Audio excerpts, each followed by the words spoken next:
Alors, Shavua Tov et Rev Tov à tous et toutes. On continue la lecture avec l'aide de Dieu, avec l'aide d'Hachem.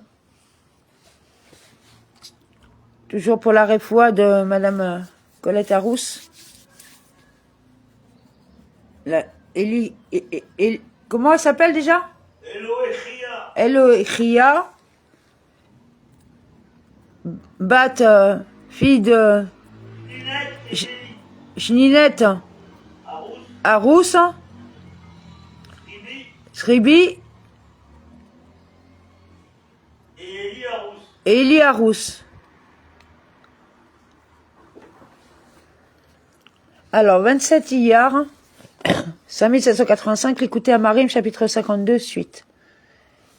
En revanche, la Shekhinah elle-même, qui est le début de la manifestation, est sa substance, par laquelle le Hasof, béni soit-il, illumine les mondes de manière révélée, et qui est la source de tous les flux de vitalité dans tous les mondes.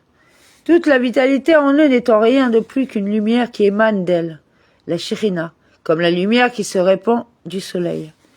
S'agissant de la Shekhinah elle-même, il serait impossible pour les mondes de supporter et de recevoir la lumière de sa présence, de manière à ce qu'elle réside et se revête à l'intérieur d'eux, vraiment sans vêtements, qui voile et dissimule de sa lumière.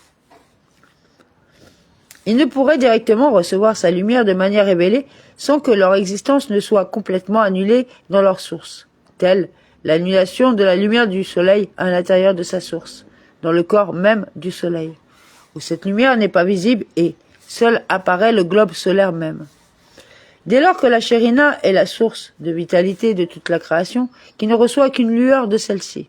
Si la source elle-même, la Shekhinah, était révélée, les êtres créés disparaîtraient complètement, comme absorbés à l'intérieur de leur source, exactement comme le rayon de soleil, tel qu'il se trouve à l'intérieur de sa source, le globe solaire.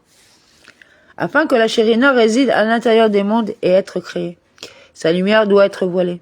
Alors seulement, la création peut recevoir cette lumière sans perdre son existence. Mais la question se pose à présent de savoir quel vêtement pourrait occulter la lumière de la Shekhinah, sans fondre lui-même dans cette lumière qui est la source de tous les êtres créés, sans exception.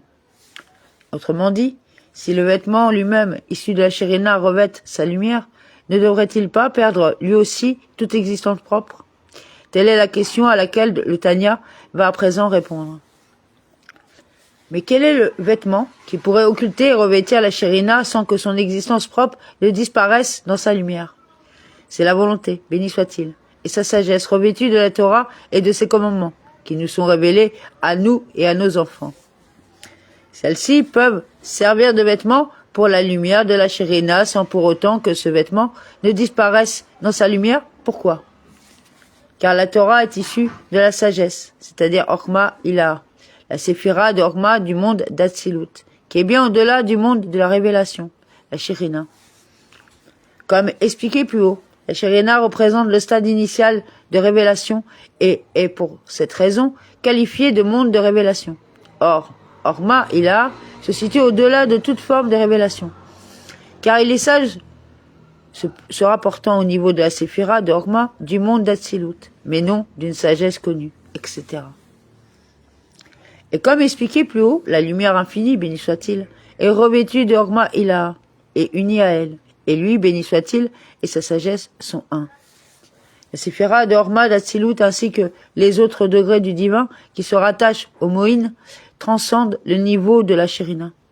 Aussi peuvent-ils servir de vêtements pour la lumière de la Shekhinah sans disparaître en elle.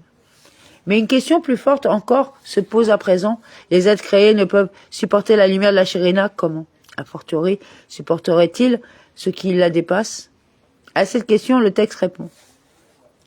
C'est seulement parce qu'elle, Orma Ilah et la Torah, est descendue à travers la dissimulation des niveaux, de niveau en niveau, dans la chaîne descendante des mondes, jusqu'à ce qu'elle s'est revêtue de choses matérielles qui sont les 613 commandements de la Torah.